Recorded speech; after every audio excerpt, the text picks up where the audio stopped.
أعوذ بالله من الشيطان الرجيم. ولقد عهدنا إلى آدم من قبل فنسي ولم نجد له عزما. وإذ قلنا للملائكة اسجدوا لآدم فسجدوا إلا إبليس أبى. فقلنا يا آدم إن هذا عدو لك ولزوجك فلا يخرجنكما من الجنة فتشقى. إن لك ألا تجوع فيها ولا تعرى وأنك لا تظمأ فيها ولا تضحى. فوسوس إليه الشيطان قال يا آدم هل أدلك على شجرة الخلد وملك لا يبلى. فأكلا منها فبدت لهما سوآتهما وطفقا يخصفان عليهما من ورق الجنة. وعصى آدم ربه فغوى ثم اجتباه ربه فتاب عليه وهدى. قال اهبطا منها جميعا بعضكم لبعض عدو فإما يأتينكم مني هدى فمن اتبع هداي فلا يضل ولا يشقى. ومن أعرض عن ذكري فإن له معيشة ضنكا ونحشره يوم القيامة أعمى. قال رب لم حشرتني أعمى وقد كنت بصيرا. قال كذلك أتتك آياتنا فنسيتها وكذلك اليوم تنسى. وكذلك نجزي من أسرف ولم يؤمن بآيات ربه ولعذاب الآخرة أشد وأبقى. بسم الله والحمد لله والصلاة والسلام على رسول الله. الحمد لله حمدا يوافي نعمه ويكافئ مزيده، وصلى الله على سيدنا محمد وعلى آله وصحبه أجمعين. اللهم علمنا ما ينفعنا وانفعنا بما علمتنا وزدنا علما يا كريم. رب اشرح لي صدري ويسر لي أمري واحلل عقدة من لساني يفقه قولي. رب زدني علما رب زدني علما رب زدني علما. اللهم لا سهل إلا ما جعلته سهلا وأنت تجعل الحزن إذا شئت سهلا. Welcome everyone to another episode of Tafsir of Surah Taha. We are now approaching almost the end of the surah, and we are in the middle of the story of Adam alayhi salam. The story of Musa alayhi salam is completed, and the benefits that Allah subhanahu wa ta'ala wanted to share with us from the story of Musa alayhi salam have also been completed. And also the beginning of story of Adam alayhi salam is also done now.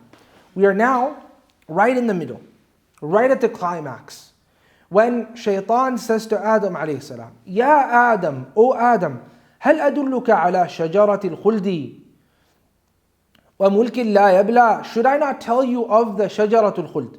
Should I not tell you of the tree of eternity, the tree which is going to lead you to becoming a permanent dweller within Jannah? Should I not tell you of this one tree that if you have from its fruits, then what will happen is you will become a permanent resident or a permanent dweller of Jannah. وَمُلْكٍ لَا يَبْلَى. And also what it's going to lead to is it's going to grant you a kingdom, a dominion which is not going to come to an end. بَلِيَ الثَّوْبُ يَبْلَى. A thawb, a cloth, ended up becoming bali. What that means is it started to grow old. You know how sometimes a cloth becomes just so worn and torn that now even if you don't actually tear it, it starts to look like it's torn up, right? So that's what baliya yabla means. Now sometimes that happens also to kingdoms as well. Actually all of the time that happens to kingdoms of people, right? There's no dominion except the dominion of Allah Azza wa Jal which outlives the test of time.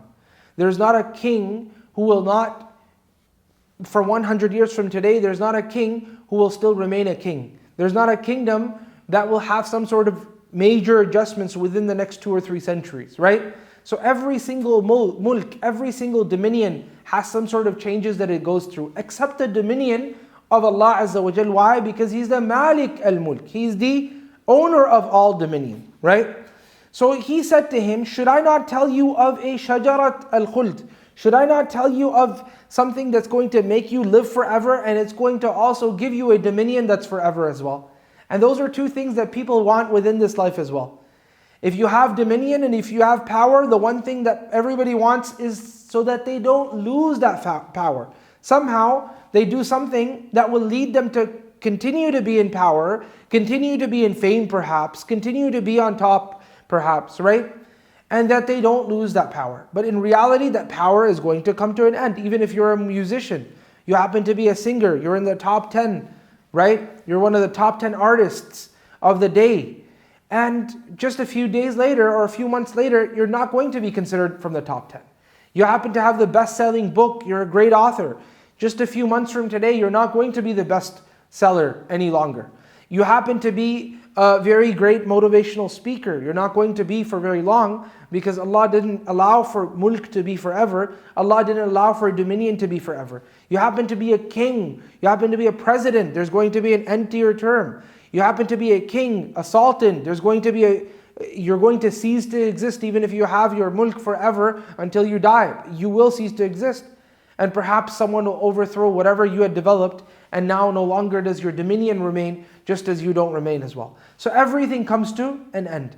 Everything has a moment that is decreed by Allah Azza wa Jal, after which it ceases to exist.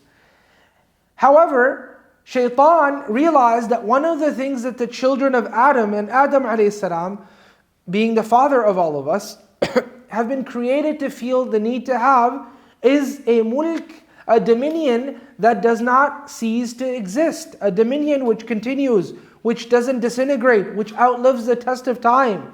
Also the fact that we would like to live longer than what's been allotted to us.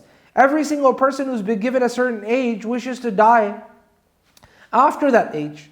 If he had the opportunity, he would say, لَعَلِّي أَعْمَلْ صَالِحًا, perhaps I'll do something good, send me back. Oh Allah, قَالَ رَبِّ ارْجِعُونَ. Even afterwards, people will say, oh Allah, oh our Lord, return us back to the first life. Perhaps we may do something good, right? So everybody wants to get more of life, and everybody wants to get more of dominion and more of office. And if they have that office and that dominion and that power and that fame and the glory and whatever it may be, then they want to continue to keep it. So Shaitan understood this particular weakness, and he went to Adam alayhi salam from this angle. And he said to him, should I not tell you of a dominion that will be forever? All those angels, they're going to live forever, and they're going to be in Jannah forever. You don't happen to be from the angels. I've been here before you. I know the ins and outs of this place. Let me give you a hint. You eat from that tree, you're going to be here forever.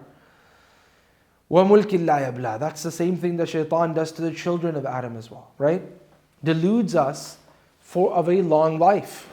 That's the umniya that everyone has. That's the amani that everyone has. That's the false hopes that people have, because of which they end up doing all sorts of wrong things, because they think that, oh well, if I didn't do it in my 20s, I can do it in my 30s. If I didn't do it in my 30s, I could do it in my 40s. If I didn't fix myself up in the 40s, then I still have the 50s.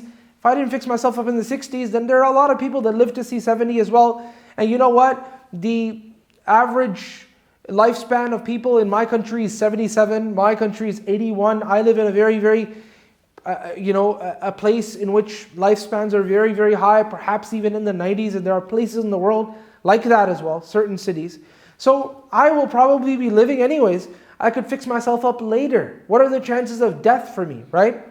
They're not very high. That's what Shaitan tries to. That's how Shaitan tries to persuade mankind away from the correct path. That's what he did to Adam alayhi salam as well.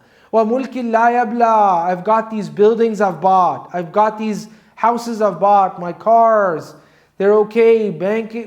My bank balance, it's just unbeatable. Even if the economy falls down and breaks down, I've invested in gold already. I don't need to worry about all that stuff. But everything will definitely and of a surety come to an end, and Allah subhanahu wa ta'ala wants us to be reminded of that. So we turn back to His book. Allah continues and He says, فَأَكَلَا. This fa is called fa'ul fasiha. The fa which ends up summarizing a number of different passages in between.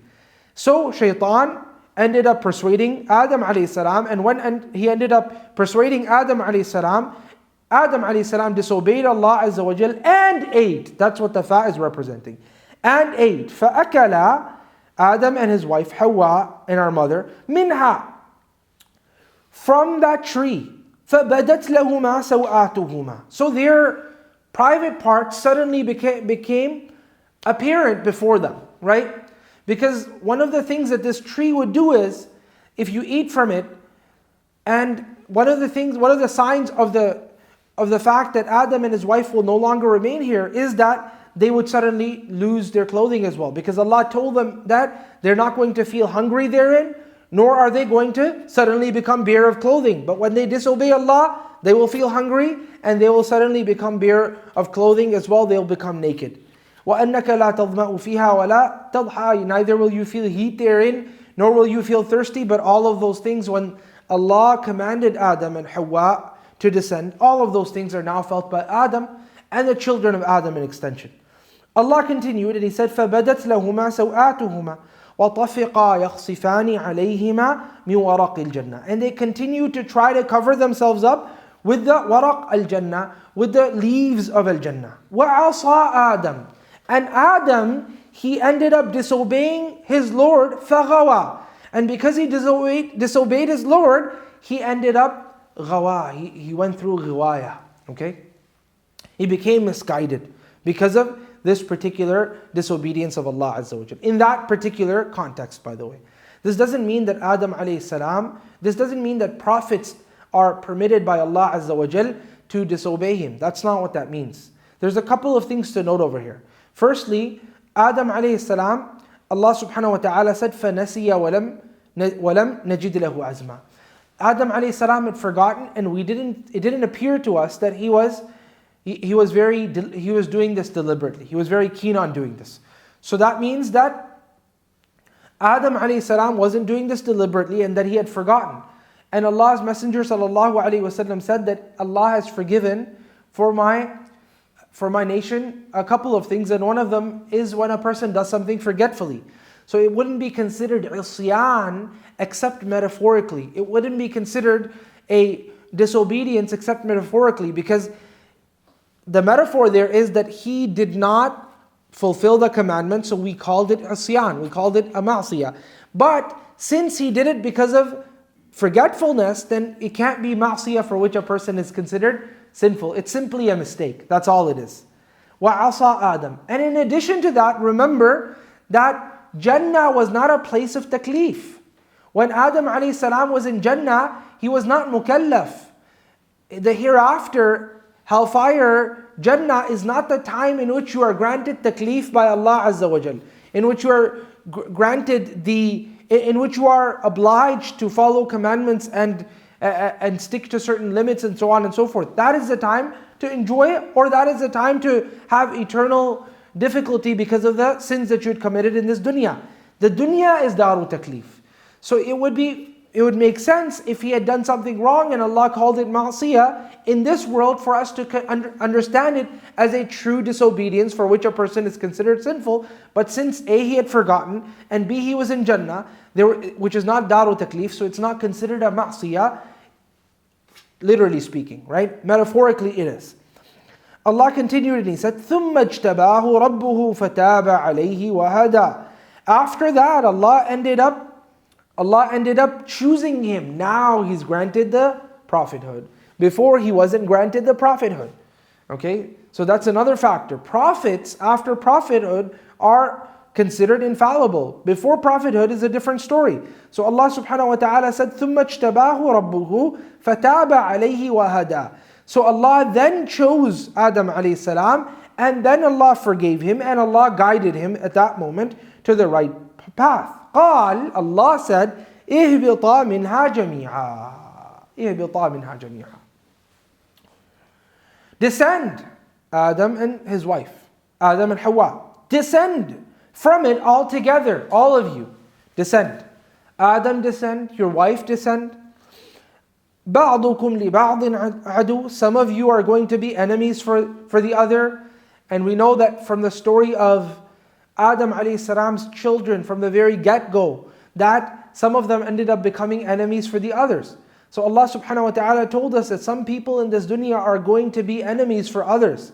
So you have to understand who your friends are and who your foes are, who your enemies are. There are people who are definitely going to be the enemies of Allah Azza wa Jal, the people who obey Allah Azza wa Jal, the believers, and we have to recognize them for who they are. Allah said, بَعْضُكُمْ لِبَعْضٍ عَدُوٌّ. Some of you are going to be enemies for others. And sometimes people even of the same faith may become enemies for one another. And that can be included within بَعْضُكُمْ لِبَعْضٍ عَدُوٌّ. Some of you are going to be enemies for others. But Allah said the solution to decrease that animosity within mankind, within the people is this. فَإِمَّا يَأْتِيَنَّكُمْ If my guidance comes to you, if any form of guidance definitely and of a surety comes to you, even though He started off with an if, Allah said, يَأْتِيَنَّكُمْ, it comes to you of a surety and of definitely. He uses the noon al-tawqid al-thaqila, the noon of emphasis, the one that is extremely emphatic, right? The one that has a shidda on top of it. He uses that noon al-tawqid al-thaqila to tell you that that if is not an if of Allah being unsure. Allah is sure that guidance is going to come to you. So it's almost as if when that guidance comes to you, and surely it will come your way, then what are you to do? فَمَنِ اتَّبَعَ هُدَايَ فَلَا يَضِلُّ وَلَا يَشْقَى. Now whoever, when the guidance, which will definitely come, comes your way, then whoever follows that guidance will not be considered misguided, وَلَا يَشْقَى, and nor will he be in distress within this life. وَلَا يَشْقَى, nor will he be in distress. فَلَا يَضِلُّ وَلَا يَشْقَى. Neither will he be misguided within this life, nor will he have distress in the hereafter. And that leads us back to right in the beginning of the surah, right? Flip a few pages in your mind, and if you are using the Quran, flip a few pages. Right to the beginning of the surah, Allah said, Taha ma anzalna alayka al-Qur'ana litashqa. Taha, and we have not revealed to you the Quran so that you may end up going through distress. Allah said the way you don't go through distress is how? فَمَنِ اتَّبَعَ هُدَايَ. Whoever follows my guidance, that is the one who does not go misguided. That is the one who does not have distress. So it's not fair then for people to quote that verse out of context, which we've been going back to again and again, and say that, oh, this particular verse is showing us that if it's leading to distress, then it must not be the law of God. Allah subhanahu wa ta'ala says, when my guidance comes to you, if you follow it, that's going to lead you to not having misguidance in this life and no distress in the hereafter as well. وَمَنْ أَعْرَضَ عَنْ ذِكْرِي. And the opposite is also true as well. Those people who seek to decrease their distress and stress within this life through disobeying Allah Azza wa Jal, Allah says, whoever turns away from my mention and whoever turns away from my remembrance, فَإِنَّ لَهُ مَعِيشَةً ضَنْكَ. He's going to have two things. The first of those things is that he will have a very difficult life, a constrained life, a restricted life, a very, very tight life, right? فَإِنَّ لَهُ مَعِيشَةً ضَنْكَ وَنَحْشُرُهُ يَوْمَ الْقِيَامَةِ أَعْمَى. And we will raise him up on the day of judgment blind. Whoever disobeys Allah Azza wa Jal, Allah makes their life difficult. Allah subhanahu wa ta'ala makes their life constrained. And that's why those people who attempt to try to actually increase the leisure and the ease within their lives through the disobedience of Allah Azza wa Jal, they should understand that the disobedience of Allah Azza wa Jal is actually not going to lead you to ease in your life. It's going to lead you to more stress and more difficulty within your life. If you end up disobeying Allah Azza wa Jal by taking haram loans, impermissible loans, because you think that's going to actually bring you ease within your life, then no, you have made a grave error, a serious mistake that is actually going to lead you to more difficulty within your life rather than ease within your life. It's not going to bring ease. Allah says, فَإِنَّ لَهُ مَعِيشَةً ضَنْكَ. Even if you have larger walls because of the mortgage you got, at the end of the day, those walls are going to feel tighter than that small apartment that you used to live in. وَنَحْشُرُهُ يَوْمَ الْقِيَامَةِ أَعْمَى. And we will resurrect him in addition to that on the day of judgment blind. Why? Because when the guidance used to come to him, he used to choose to be spiritually blinded. So now we will physically blind him. Allah subhanahu wa ta'ala says, قال, this person who's been resurrected blind, he will say, Rabbi, my Lord, oh my Lord, لِمَ حَشَرْتَنِي أَعْمَى. Why have you resurrected me أَعْمَى, blind? وَقَدْ كُنْتُ بَصِيرًا. And I used to be able to see before. قال, he will say, Allah will say, كَذَلِكَ أَتَتْكَ آيَاتِي. كَذَلِكَ أَتَتْكَ آيَاتُنَا. Okay, so this person is saying, رَبِّ لِمَ حَشَرْتَنِي أَعْمَى. Oh Allah, why are you resurrecting me blind when I used to be within this life, I will also be, when I used to be within this life, within the worldly life, within the transitory life, within the life which happens to be a test, I used to be able to see, but now you've resurrected me blind. Allah subhanahu wa ta'ala told us of this in the Quran, and He said, مَنْ كَانَ فِي هَذِهِ أَعْمَى فَهُوَ فِي الْآخِرَةِ أَعْمَى وَأَضَلُّ سَبِيلًا. That whoever happens to be blind within this life, then in the hereafter he will also be blind, and he will be even further misguided. He'll be even further misled. What that means is whoever happens to be blind spiritually within this life, when you grant him guidance, he chooses not to see himself. He chooses not to be able to witness that guidance, even though he can see it. He chooses to hide the feelings that he's feeling towards it. Allah said those people will become literally blind on the Day of Judgment. And that doesn't mean whoever happens to be blind physically within this life, he will become blind in the hereafter as well physically. No, whoever is spiritually blind. And that's a metaphor by the consensus of the Islamic scholars and the consensus of the Mufassirin. That whoever happens to be spiritually blind, he will become... Now the next part, some people say he will be metaphorically blind or physically blind. The second part, there's a difference of opinion about. Whether on the Day of Judgment he'll be physically blind or ritually blind, physically blind or simply metaphorically blind, there's a difference of opinion about that. But about this life, the blindness that's being discussed is the blindness of the hearts. فَإِنَّهَا لَا تَعْمَى الْأَبْصَارُ, as Allah said. وَلَكِنْ تَعْمَى الْقُلُوبُ الَّتِي فِي الصُّدُورِ. For verily it's not the eyes that go blind, it's the hearts that actually end up going blind, right? So the blindness of this life that Allah always talks about in the Quran is the blindness of the hearts. And it's a metaphorical blindness. It's a spiritual blindness. It's not a physical blindness. The physical blindness is a test by Allah. If a person is patient, he'll be rewarded duly on the Day of Judgment for that, right? That spiritual blindness, however, on the Day of Judgment, according to some scholars, many scholars, can become a physical blindness. As Allah said, because this person, if he's not physically blind, he wouldn't be saying this. رَبِّ لِمَ حَشَرْتَنِي أَعْمَى. Oh Allah, why are you resurrecting me physically blind? Right? Why are you resurrecting me blind? وَقَدْ كُنْتُ بَصِيرًا. And yesterday I used to be able to see. So if it was the same sort of blindness he had in this life, then he wouldn't be able to make a case for himself. But since it's a different blindness, and that's a physical blindness, then he's able to make a case for himself. I ask Allah to protect us from physical blindness. And I ask Allah to protect us from spiritual blindness as well. For verily the spiritual blindness, wallahi, is stronger than the physical blindness. The physical blindness can simply not allow you to be able to see the direction you're going and someone can guide you. But when you've been internally blinded, nothing that is before you can you actually see. I ask Allah subhanahu wa ta'ala to protect us from this. Ameen ya Rabbil Alameen. Allah continued and He said, قَالْ كَذَلِكَ أَتَتْكَ آيَاتُنَا. He said, just like that, our signs had come to you, فَنَسِيتَهَا. So you had forgotten these signs of ours. وَكَذَلِكَ الْيَوْمَ تُنْسَى. And just like that, today you will also be forgotten.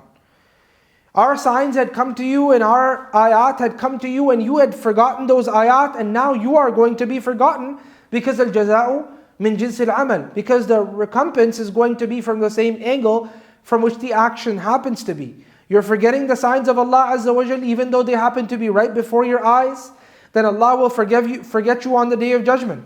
Allah said, وَكَذَلِكَ نَجْزِي مَنْ أَسْرَفَ وَلَمْ يُؤْمِنْ بِآيَاتِ رَبِّهِ.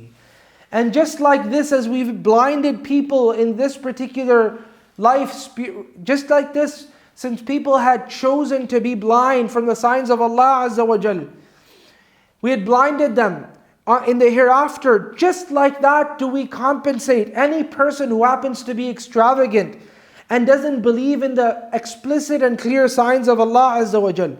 وَلَعَذَابُ الْآخِرَةِ أَشَدُّ وَأَبْقَى. And the punishment of the akhirah happens to be even more severe, and it happens to be even more serious and even more greater. So the punishments that you see within this life are serious. They can be very serious.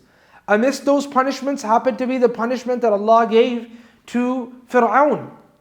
And people may think that that's a very serious punishment, that the entire entourage of Fir'aun ended up coming in the middle of this particular gulf. And as they are in the middle of this, Allah subhanahu wa ta'ala took those two water bodies that is separated for Musa and his people to walk through. They ended up literally enveloping these people and they all drowned. And Allah made them a sign till the Day of Judgment, right?